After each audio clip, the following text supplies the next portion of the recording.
Weliwita Sri Saranankara Thero was a Buddhist monk, who was the last Sangharaja of Sri Lanka. He was the pioneer in the revival of Buddhism in Sri Lanka, after the decline of the religion in the 17th and 18th centuries. Weliwita Sri Saranankara Thero was bestowed with the Sangharaja title by King Kirthi Sri Rajasinghe in 1753. The same year he received the Upasampada and re-established the Upasampada in Sri Lanka with the help of Mahasangha in Thailand. He is also credited with the establishment of Silvath Samagama, a union of monks who lived in accordance with the Buddhist monastic discipline. Early years. Weliwita Sri Saranankara Thero was born on June 19, 1698 to the Kularthunga family of Weliwita in Tumpain, about 24 kilometers from Kandy. His father was a chieftain and was a descendant of an influential family. His lay name was Kularthunga Banda, and he had a brother by the name of Kulatunga Patabendaj Mudayans. Though his parents initially opposed his idea to enter the Buddhist monastic order, later he was granted permission by the parents and was ordained as a Samanera at the age of 16, under the scholar monk Sir Ugoda Rajasundara Thero, who was the incumbent of Sri Narendraramar at Yatanuwara. After the ordination as a novice monk, young boy Kulatunga was known as Weliwita Sri Saranankara Samanera. His teacher, Sir Ugoda Rajasundara Thero, who had received Upasampada ordination from the Arakanese monks in 1679, exercised considerable influence within the Kandyan kingdom and had the patronage of King Vira Narendrasinghe. He was the last Sinhala king, after whom Nayaka dynasty succeeded to the throne of Kandyan kingdom. In 1715, Sir Ugoda Thero was charged with treason by the king and executed. Thus young Saranankara Samanera left on his own, took up residence in the mountainous region of Alagala a few miles away from Kandy and devoted his early years to learning Pali language. Saranankara Samanera lived in a cave at Alagala, and the villagers provided him with alms food. During that time, almost all the Buddhist clergy were known as Ganinenses or as Samaneras, as there was no way of them receiving the Upasampada to qualify as a fully ordained bhikkhu. Higher ordination Upasampada became defunct in the era as a result of the decline of Buddhism due to colonial invasion of the maritime provinces of Sri Lanka. Education of the novice monks has been neglected as there was no one capable to teach the basic components of Pali grammar. Weliwita Saranankara Samanera was able to learn the principles of Pali grammar from Livuk Ralahami, who had studied it from Wataburluwa Thero. His tutor Luki Ralahami was the one who had been imprisoned by the king in a village close to Alagala, where Saranankara Samanera resided after the execution of his teacher Sir Ugoda Thero. With great effort and devotion he expanded his knowledge in Pali language and Buddhist doctrine, for which purpose he travelled from place to place in search of books and tutors. Later he went about preaching Buddha Dhamma to encourage others to rise up for the welfare of the religion. This behavior of Weliwita Saranankara Samanera made him popular as a teacher as well as a preacher. In addition to his skill as a scholar, he was also known for his austere practices, kindness, purity of thought and attachment to religious life, which were rare qualities.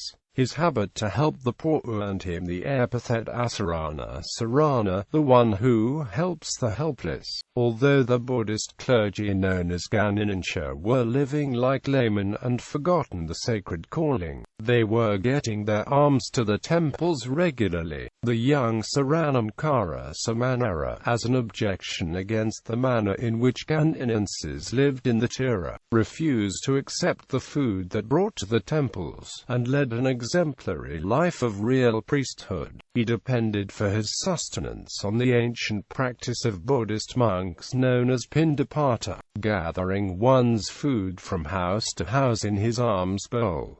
Because of this practice, he earned the epithet Pindapathika Saranamkara. During this period, few like-minded companions and followers began to gather around Weliwita Sri Saranankara Samanera. The earliest and most intimate of them were Sitanamaluwa Damajodi, Ilipangamuwa and Kadiragoda, who came from the south of the island. They formed themselves into a small fraternity called Silvath Samagama, and its members were called Silvath Tenors, distinguishing themselves from other Samaneras and Ganinenses. Weliwita Saranamkara Samanera's lifelong ambition was to re-establish Upasampada ordination in the island. Revival of Upasampada. The behavior of the Buddhist monks in the early 18th century in Sri Lanka was deeply deteriorated and did not conform to the Vinaya, monastic discipline accepted for the bhikkhus.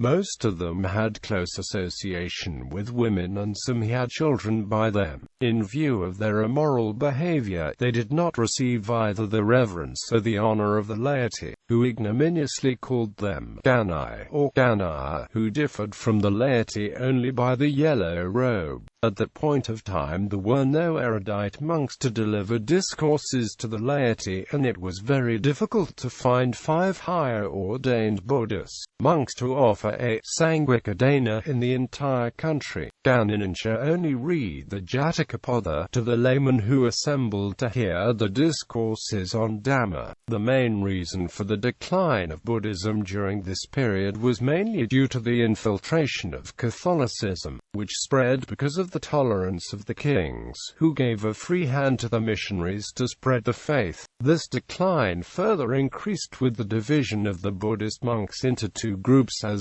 Silvaths and Ganinenses. The Portuguese and Dutch influence in the Kandyan kingdom over the Sinhalese were such that the Sinhalese began to assimilate foreign customs, ways of life, dress and language, resulting in transformation of the local lifestyle. It was inevitable that these foreign customs seeped into the Buddhist monks as well. During this period, Weliwita Sri Saranankara Samanera, who led the Silvath monks, was entrusted with the task of tutoring Prince Vijaya Rajasinghe, young brother-in-law of King Vira Narendra Singhe. Since the king had no children from his main consort, the young brother-in-law of the king was the next in line for the throne of Kandyan kingdom. With the appointment of Vijaya Rajasinghe to the throne in 1739, Weliwita Sri Saranankara had the opportunity to make a direct influence to the king. He managed to persuade the king by 1741 to negotiate with the Dutch, who were ruling maritime provinces, to accommodate a delegation to Siam, to revive the higher ordination, Upasampada.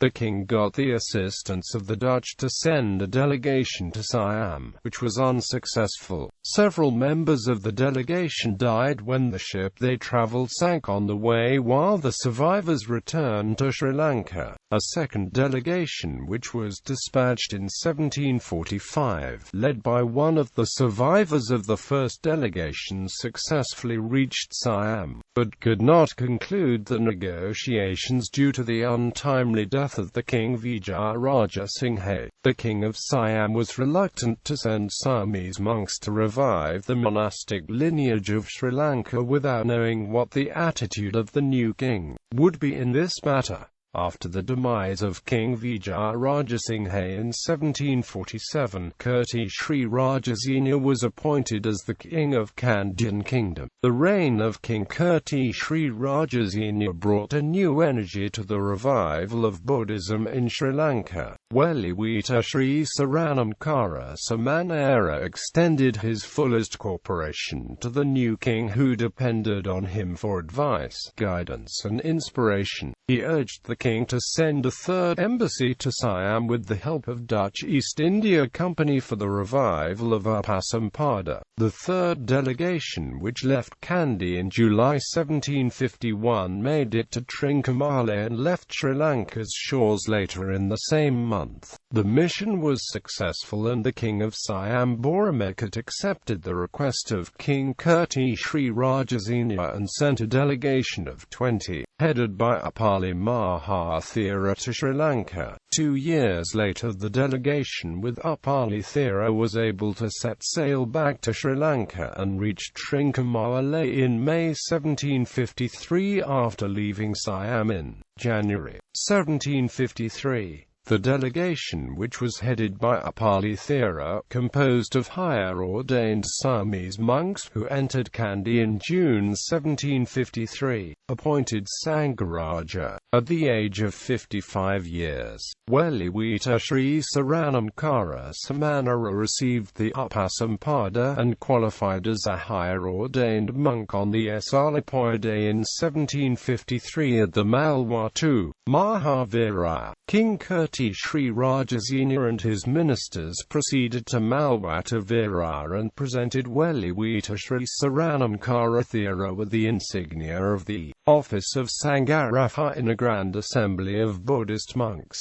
Weliwita Sri Saranankara Thero was the last Sri Lankan monk to hold the prestigious Sangharaja title, which is the highest office conferred on a monk in a Theravada Buddhist country. After becoming the Sangharaja, he was involved extensively with activities to revive the Buddhist asana by assisting the monks, in particular the Samanera and novice monks, to pursue their learning and service to the nation. He was not interested in material possessions such as land, buildings and property in general. His interest was focused on the development and the welfare of the monks that he led in Sri Lanka. He traveled extensively in the country, especially in the south, to organize and restore the former prestige of the Buddhism and Buddhist monks in Sri Lanka. After rendering a great service to the Buddhist asana by re-establishing the higher ordination ritual of Upasampada in the country, Weliwita Sri Saranankara Mahathera died at the age of 80 on the full moon Poya day in July 1778. He died at the forest hermitage near Hantana, while observing Vas. It was his favorite forest abode, which is situated a few miles from Kandy. He was listening to the Sathapatthana with right mindfulness, recited by Malambada Gunarathanadero at the time of his death.